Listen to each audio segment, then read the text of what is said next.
இந்த உலகத்தில் சிறிய உடலுக்குள் பெரிய இதயம் வைத்த சில நண்பர்கள் இருக்கிறார்கள். அணில், ஆந்தை இருவரும் உண்மையான நண்பர்கள். ஒரு அமைதியான நாளில் அவர்கள் ஒரு சிறிய படகில் ஒரு பெரிய ஆற்றை கடக்கத் தொடங்கினார்கள்.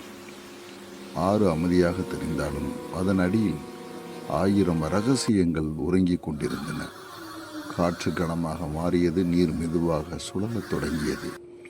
இயற்கை ஏதோ ஒரு வரப்போகிறது என்று எச்சரித்தது.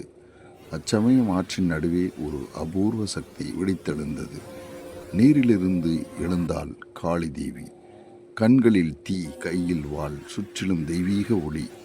தேவியின் குரல் முழங்கியது. பயமில்லாத நட்பு, சுத்தமான மனம். இந்த ஆற்றின் சக்தியை அடைய நீங்கள் தகுதி பெற்றவர்கள். அணிலும் ஆந்தையும் பயமும் பக்தியும் கலந்து நின்றார்கள். தேவி தன் வாளால் நீரை தொட மறைந்த ஒரு பாதை திறந்தது. அணிலுக்கு அறிவின் சக்தி கிடைத்தது. ஆந்தைக்கு எதிர்கால தரிசனம் கிடைத்தது. தேவி மெதுவாக மறைந்தாள். ஆனால் ஒரு பெரிய பொறுப்பை அவர்களிடம் விட்டு சென்றாள். இது ஒரு பயணம் அல்ல, இது ஒரு விதி. ஆறு மாறியது. நீரில் பழைய சின்னங்கள் மிதந்தன. அணில் மனதில் குரல்கள் ஒலித்தன. இந்த ஆறு நினைவுகளால் ஆனது. ஆந்தை கண்கள் ஒளிர்ந்தன. அவன் கண்டான் எதிர்காலத்தில் எழும் ஒரு பெரும் இருளை. அந்த இருள் உலகத்தையே மூடப்போகிறது. அச்சமயம் நிழலாலான உயிர்கள் படகை சுற்றி வந்தன. இருள் தாக்க தயாரானது. ஆனால் நட்பு ஒன்றிணைந்தால் அது ஆயுதமாக மாறும்.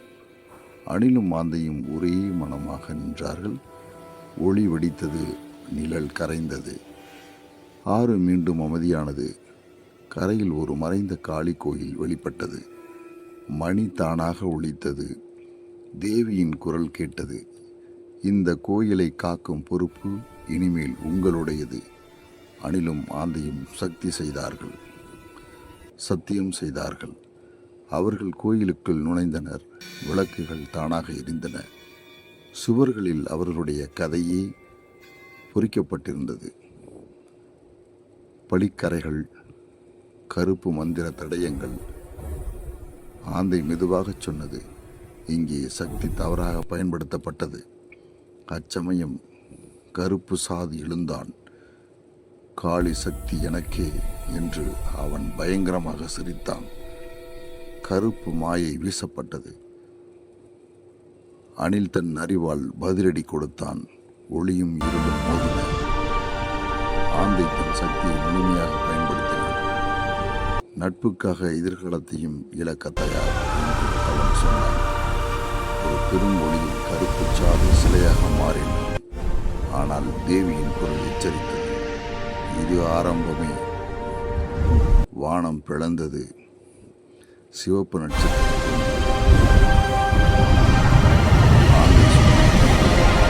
அழிவின் அறிகுறி. வானில் 3 சக்தி முத்திரைகள் இருந்தன. தேவியின் குரல் மீண்டும் ஒன்றானால் இது அழியும். முதல் முத்திரை நாகக்காட்டில் ஒவ்வொரு மரமும் உயிருடன் அசைந்தது. காடு சோதனை செய்ய தயாரானது. அச்சமயம் எலும்பு காவல் எழுந்தான். காடு நடுங்கியது. ஆபத்து உச்சத்தில். அணில் ஒரு பழைய புதிரை தீர்த்தான். அறிவு வென்றது. முத்திரை ஒளிந்தது. வானில் ஒரு புதிய காட்சி தொடங்கியது. பனிமலை அங்கே உறங்க. ஆந்தை மெதுவாக